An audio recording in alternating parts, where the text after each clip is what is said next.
हेडलाईन्सचे प्रायोजक आहे NBC bearings, लांब पळण्यासाठी। इंडिया आघाडीचा शिष्टमंडळ राष्ट्रपतींना उद्या भेटणार। मतदानाच्या वाढत्या टक्केवारीच्या आरोपांवरून राष्ट्रपतींची भेट घेणार। मतदानानंतर जाहीर होणाऱ्या टक्केवारीमध्ये 1 ते 2 टक्केवारीचा फरक असू शकतो, मात्र 10% फरक असल्यामुळे निवडणूक आयोगावर संशय। संजय राऊतांचं वक्तव्य। रात्री उशिरापर्यंत मतदान होत असल्यानं मतांच्या टक्केवारीमध्ये तफावत, विरोधकांकडून अजेंडा सेट करण्याचा प्रयत्न। चंद्रशेखर बावनकुळेंचं विरोधकांच्या आरोपांवर उत्तर।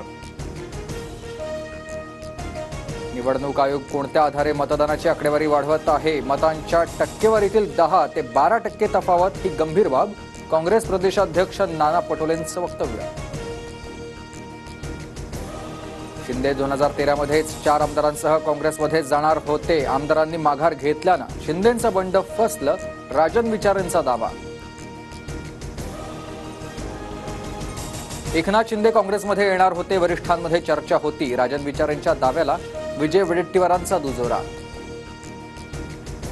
एकनाथ शिंदे सर्व उघडपणे करतो, वडेट्टीवारांना माहीत आहे का? माहीत असेल तर सोनिया गांधींना माहीत असेल, मुख्यमंत्री शिंदेंचं उत्तर।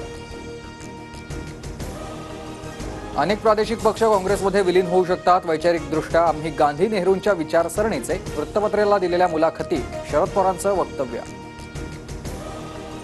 समविचारी पक्षांसोबत काम करण्यास ठाकरेही सकारात्मक, त्यांनी विचारसरणी देखील आमच्यासारखीच आहे। शरद पवारांच्या वक्तव्यानं महाराष्ट्राच्या राजकारणात खळबळ। काँग्रेसमध्ये आधीच विलीन झालेत, फक्त औपचारिकता बाकी। शरद पवारांच्या वक्तव्यानंतर मुख्यमंत्री शिंदेंची प्रतिक्रिया।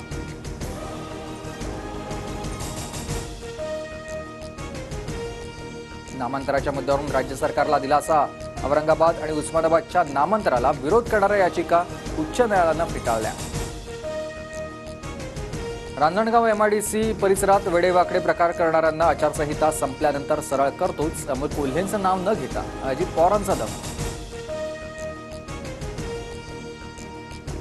शिरूर लोकसभेत अजित पवार घरातील उमेदवार देणार होते, मात्र पुन्हा पराभव नको म्हणून शिवाजीराव आढळरावांना उमेदवारी दिली। आमदार रोहित पवारांचा हा दावा। 17 मे रोजी पंतप्रधान नरेंद्र मोदींची शिवाजी पार्कवर जाहीर सभा। पंतप्रधान नरेंद्र मोदी आणि राज ठाकरे एकाच मंचावर येणार, मनसे नेते बाळा नांदगावकर यांची माहिती। काँग्रेसनं अदानी अंबानींकडून पैसे घेतल्याचा पंतप्रधान नरेंद्र मोदींचा आरोप। आणि निवडणुकीत राहुल गांधी हे अदानी आणि अंबानींवर गप्प का? पंतप्रधान मोदींचा सवाल। मोदीजी घाबरलात का? अदानी अंबानी टेम्पोने पैसे देतात, हा तुमचा अनुभव आहे का? ईडी सीबीआय अदानी अंबानींकडे पाठवून चौकशी करा, राहुल गांधींचं मोदींना उत्तर। हेडलाईन्सचे प्रायोजक आहे एनबीसी बेरिंग्स, लांब पळण्यासाठी।